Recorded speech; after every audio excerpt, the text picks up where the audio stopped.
Friends, please like and comment. This is very important to us. Have you noticed how some people walk into a room and all heads turn in their direction? They don't do anything special. They don't shout. They don't dance on the table. But they are a magnet. You want to look at them.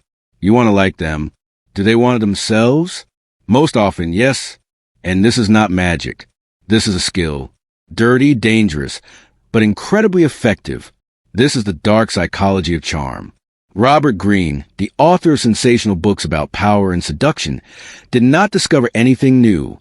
He simply systematized what had been used for centuries. Kings, spies, swindlers. They all knew one secret. Charm is not about being good. It is about being effective. It is a game on the subtle strings of the human psyche. And today we will master the basic rules of this game. Forget about sincerity.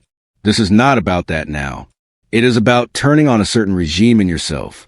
The mask, the costume, the archetype. You become an actor, and the world is your stage. Your goal is not to become another person. Your goal is to control the perception of others, to make them see in you what they want to see, what will make them lose their minds. It all starts with a first glance, or rather, before it, with the way you enter the space. Your posture is a first statement. Your back is straight, your shoulders are back, your chin is parallel to the floor. You do not carry your body. You own it. You occupy the space without apologizing for it. Your movements are smooth and precise. No fuss. Fuss is a sign of weakness, insecurity. A predator never fusses. He saves his strength for the decisive throw. And now the look. This is your main tool. Most people look, but do not see. Their gaze jumps, runs away, hides. Your look should be different. Calm, all-seeing, penetrating. Practice the hard stare technique. Look at the bridge of the other person's nose for a second longer than is customary. Catch their gaze and don't look away first. Tension is born in this silent confrontation, a slight discomfort that the other person's brain wants to resolve. And the only way to do it is to get your approval, your smile, your attention. You've already gained the upper hand without even saying a word. The next step is speech, or rather, the lack of it. You don't start talking. You let them look at you. You give them time to come up with a story about you. Quiet curiosity is always stronger than a quick answer. When you start talking, do it slowly, clearly, in a low voice. Fast, incoherent speech betrays nervousness. A low, velvety voice is associated with confidence and power. It calms, hypnotizes. It inspires trust on an animal level. The content of the first phrases does not matter at all. Absolutely. The tone, intonation, and pauses are important. Ask a simple, even banal question. What's an interesting cocktail? What is it? Ask their opinion. Give them a chance to shine in front of you. People adore those in front of whom they can shine. You create a stage for them, and they are already yours. Now the main thing is to listen, but not like everyone else listens, but like a psychoanalyst listens.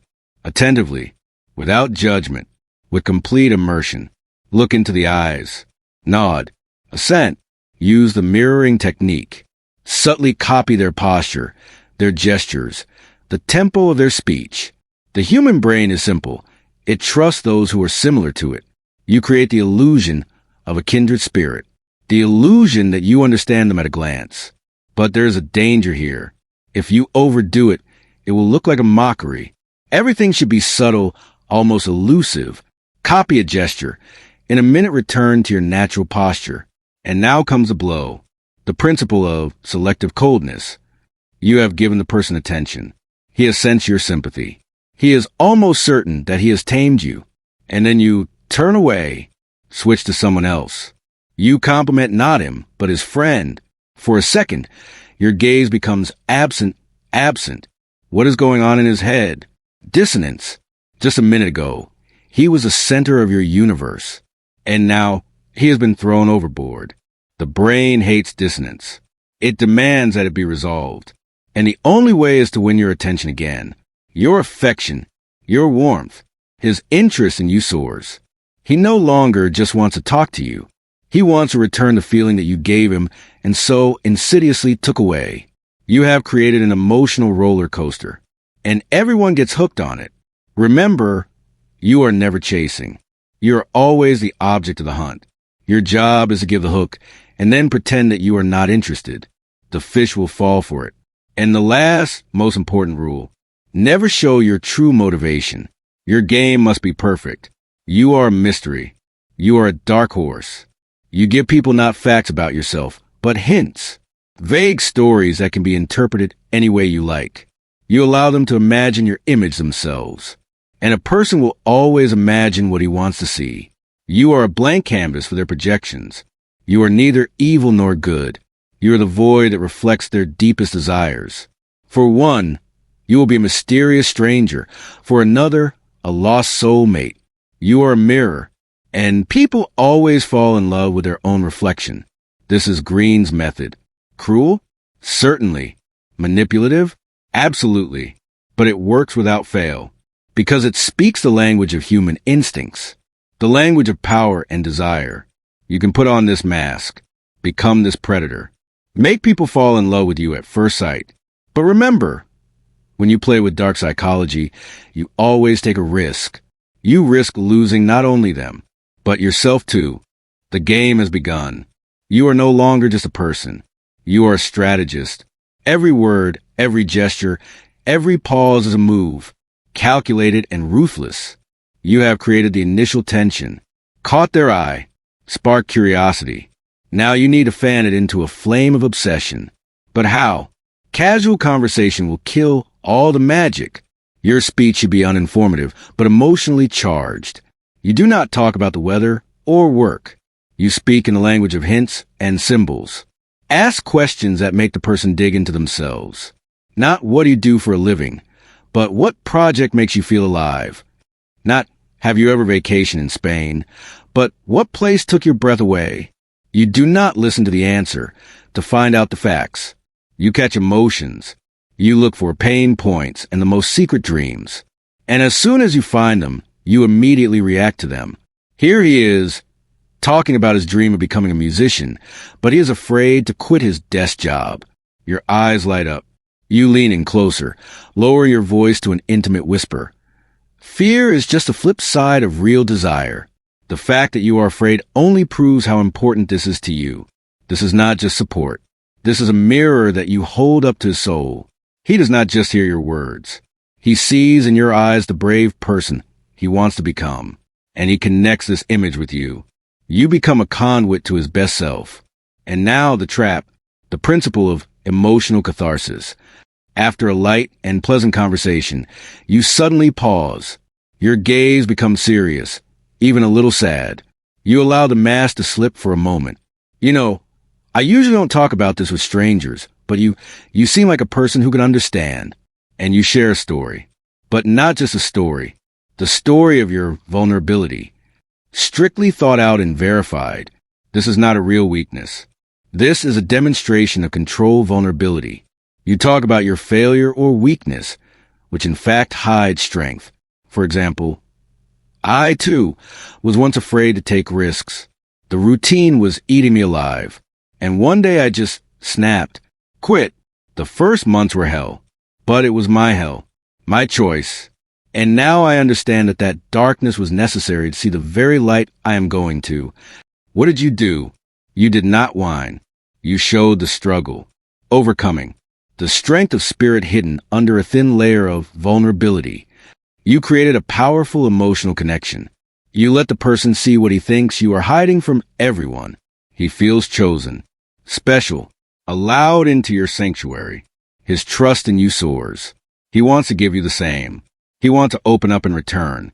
And now he is telling you his deepest secrets. And you listen carefully. Your goal is to gather information, to learn his triggers, fears, desires. This is your weapon. These are the trump cards that you will use against him. After catharsis, distance again. You put on the mask of slight mystery again. You gave him a taste of intimacy, and then became unavailable again. It drives you crazy. The human brain screams, "Come back!" Bring back that moment of closeness. The desire to return this feeling becomes an obsession. Now let's move on to the final act. creating a cult of yourself. You must become not just an object of sympathy, but an object of slight obsession.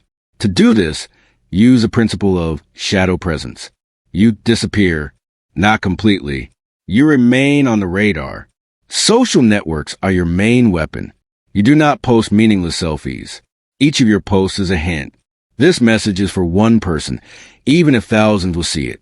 The Nietzsche quote about overcoming yourself that you discussed. The song that was playing at the bar that night. The blurry photo from the angle where you were sitting. You don't text him. You create an idealized version of you in digital space. He sees these signs and thinks they are just for him. They are your hooks that he gets caught on again and again. And just when he's about to go crazy on this virtual quest, you show up, by chance, at the same bar, at the same event. Your meeting seems like fate, like a karmic coincidence. You smile, calmly, like it was meant to be. Hi, how strange to see you again. I was just thinking about our conversation. You don't initiate. You are a catalyst. You provoke him to action. Now he has to win you over. Prove that he is worthy of the image you projected for him. The game is on his field, but by your rules. He thinks he's a hunter. In reality, he's running through a maze you've built for him. Remember, dark charm isn't about love. It's about power. It's about control. You're playing with fire. You're manipulating the most basic human instincts. The need for acceptance, recognition, belonging. You can achieve what you want. You can make a person yearn for you. Think about you every free minute. But there are no winners in this game. Sooner or later, the mask will grow on your face. And you can forget where the game ends and your real personality begins. Or he will split your game. And then the hatred and revenge of the one who was used will be limitless. Are you ready to pay this price? If so, then go ahead. The world is your chessboard.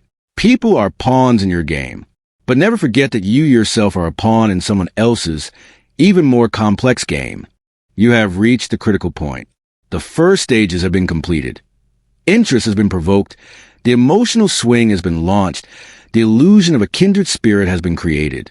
Now your task is to transform this interest into an obsession, to make you become an obsession, the only cure for which is you. This is the highest level of aerobatics. Here, any mistake costs everything. You must be a jeweler working with fragile and dangerous material. The human psyche. Hashtag part 1. Becoming a mirror man. Your personality is a blank slate, or rather, a chameleon. You do not impose your eye on the world. You reflect the subconscious desires of your victim. This is not adjustment. This is mimicry of the highest order. How does it work? You have already collected information. You know his greatest pain, his secret dream, his ideal of himself. Now your task is to become the living embodiment of this ideal. If he dreams of freedom and adventure, your stories suddenly begin to hint at crazy actions, spontaneous trips, and disregard for conventions. Your speech is filled with images of oceans, mountains, and broken chains. If he longs for recognition and greatness, your gaze becomes appraising, slightly condescending. You speak to him as an equal, thereby confirming his importance. You say, "Most people never understand this, but I see that you are not one of them." If his main pain is loneliness, you become the one who sees the real him. Your attention is entirely his. At this moment, no one else exists for you. You are not lying. You are simply selectively demonstrating those facets that resonate with his inner world. He looks at you and sees not you. He sees the solution to all his problems. He sees the missing piece of his puzzle. Part 2. The language of hints and double meanings. Direct statements kill magic. Your language should be the language of symbols and omissions. Replace, "I like you" with, "You're strangely easy. I'm not usually like this." "I missed you" with, "I saw/heard something today and immediately remembered our conversation." "Let's meet" with, "If I were sure I wouldn't disturb you, I would suggest continuing that conversation somewhere quieter." Each phrase is a hook. It doesn't contain anything specific, but it awakens the imagination. He will spend hours deciphering your words, looking for hidden meanings in them. And the more time and emotion he invests in you, the more attached he becomes. Part 3. creating rituals. Obsession feeds on predictability against a background of unpredictability. Create small rituals. You always text good morning in the same special way. You always call at a certain time of day. You have a joke or a word that is meaningful only to the two of you, and then abruptly break this rhythm. Miss a call. Disappear for a day. Don't answer a message. His world will collapse. His internal alarm clock, set to you, will ring in the void.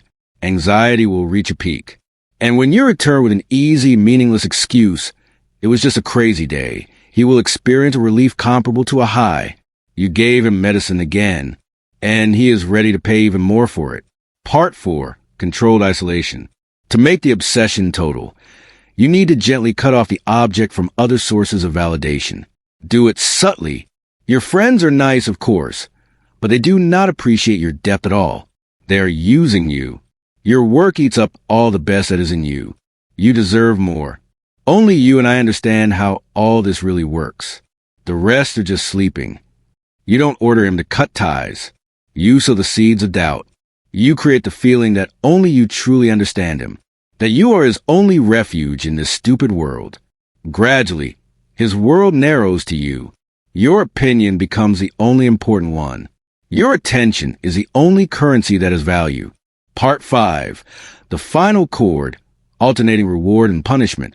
This is the most severe and effective tool.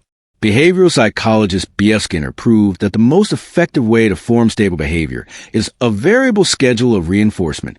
When a reward is given randomly, not every time, you apply this to a person. Today you are a source of endless warmth and attention, reward. Tomorrow you are cold, distant, and unavailable, punishment. He never knows what he's going to get next. He's like a casino gambler who keeps pulling the handle of a machine, hoping for the jackpot. He'll analyze what he did wrong, how to deserve the good version of you. This game is mentally draining, but it's the one that creates the strongest addiction. You become his emotional drug. He hates those moments of withdrawal when you're cold, but it's precisely these moments that make him value the moments of high even more. He can't leave. The investment is too great. A final warning. You're holding a psychological weapon of mass destruction in your hands. But any weapon has a backlash. You forget who you really are. Your own personality blurs behind the masks you wear. You begin to hate those who love your illusion, to despise them for their weakness. But this weakness is the product of your labor. You risk becoming a hostage to your own game. And the worst thing is when you meet someone who plays the same game, but better than you, who will see your manipulations and begin to mirror you for yourself. And you'll fall into your own trap, driving yourself crazy. This dark side of the force does not make you omnipotent. It makes you a lonely architect of other people's realities, who is doomed to live in emptiness. Do you still want to play these games? You have entered the role. You are the puppeteer, the strings of which are invisible, but incredibly strong. Your victim, let's call things by their proper names, is already on the hook. She thinks about you constantly, but now her interest is just a bright flame. It can be easily extinguished or, on the contrary, fanned into an all-consuming fire of obsession. Your goal is the latter. You must become not just an object of sympathy, but an obsession, so that his heart beats faster at the sound of your name, so that his phone becomes the most important thing in his life, because it can connect it with you. How to achieve this? Here is your guide to action. Step 1. Create anchors. Your goal is to connect yourself in his mind with strong, positive emotions. This is called anchoring. Auditory anchor. Find a song that was playing when you first met or that you just like. Mention it in conversation. I love this track. Always cheers me up. Then send him a link to it for no reason at a random moment. Now, every time he hears it, he will subconsciously think of you. Olfactory anchor. Use perfume or eau de toilette with memorable but not intrusive scent. Smell is the most powerful memory trigger. He will associate this scent with you, with a feeling of comfort and attraction. Give him something small, a bookmark, lightly spraying it with your scent beforehand. Tactile anchor. Create a unique greeting. An unusual handshake, a light touch on the arm or shoulder at a certain moment. This gesture will become your secret ritual. It will be missed when you are not around. These anchors work on a subconscious level. They create the illusion that you are everywhere, that you are a part of his world, even when you are not physically around. Step 2. Mastering the random meeting. Disappearance is powerful, but even more powerful is suddenly appearing at the moment when he's thinking about you. Analyze his habits. Where does he go for lunch? Which coffee shop does he go to for his morning coffee? Which route does he take to work? Show up there. Do it once. Do it again in a week. Your reaction should be calm, a little surprised. Oh, hi. What a coincidence. I was just on my way to a client. No hint that you were waiting for him. The human brain is programmed to look for patterns. 2 random coincidences in a row are already a pattern. He will begin to believe in fate, in karma, in the fact that something brings you together. This feeling of fatalism is incredibly attractive. It relieves him of responsibility. It is not he who wants to see you, such as fate. Step 3. The illusion of choice technique. People value things they choose themselves more. Give him this illusion. Don't ask, how about meeting on Saturday? Ask, would you rather go to the exhibition on Saturday or have coffee on Sunday? He concentrates on choosing between the 2 options you suggested. He doesn't consider the no way option. He feels like he's in charge, even though you initiated and planned everything. This technique also works in small things. What music should we play, jazz or ambient? What should we drink, red wine or whiskey? You remain behind the scenes, like a director who allows the actor to think that he came up with the plot himself. Step 4. Control jealousy. Jealousy is the nuclear fuel for obsession, but it should be used precisely, like a scalpel, not a sledgehammer. Direct hints about other gentlemen or ladies are amateurish. They give away your game and look silly. Be subtle at an event where he is present. Spend 2 or 3 minutes making light, casual conversation with his friend. Smile, laugh, and then calmly return to him. In a casual conversation, mention, we had an interesting dinner last night. One friend amazed me with his knowledge on the subject. And change the subject. Post a photo in your story from an event where there are other people of the opposite sex. No captions, no hints. He will start asking questions. Who is this person? Is he a threat? Why was she talking to him? He will start comparing himself to a non-existent competitor. His desire to win your exclusive attention will skyrocket. He will try harder to return your focus to himself. Step 5. The finishing touch, scarcity. The value of something is determined by its scarcity. You should become the scarcest resource in his life. Limit access to yourself. Do not respond to messages immediately.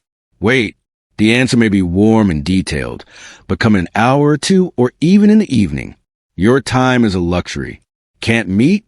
Politely apologize, citing an important but vague reason, a project slump, family circumstances. Do not offer an alternative right away. All your plans should be preliminary. I may be free on Wednesday, but I need to clarify my affairs. You are a person with a rich, important life, and a minute given to him is a valuable gift. He will start to value every second spent with you. He will wait for your messages, adjust his plans to your hypothetical schedule. You will become a priority. His obsession with you will reach its peak. Epilogue. The price you pay. You have achieved your goal. He is obsessed with you. He lives from meeting to meeting, from message to message. You control his emotions. But what happens to you? First, emotional burnout. Maintaining several masks, constantly calculating every step, is a titanic job. It is exhausting. You stop feeling real, genuine emotions. Second, paranoia. You begin to see games and manipulations everywhere. You project your methods onto others. Trust dies. You are left alone inside the labyrinth that you built for others. Third, identity crisis. Who are you really? The one you were before? Or a set of masks and roles? You lose yourself. Your own personality is blurred, and one day you may discover that there is nothing under the mask. Fourth, hatred toward the object of adoration. You will despise him for the weakness that you yourself have created.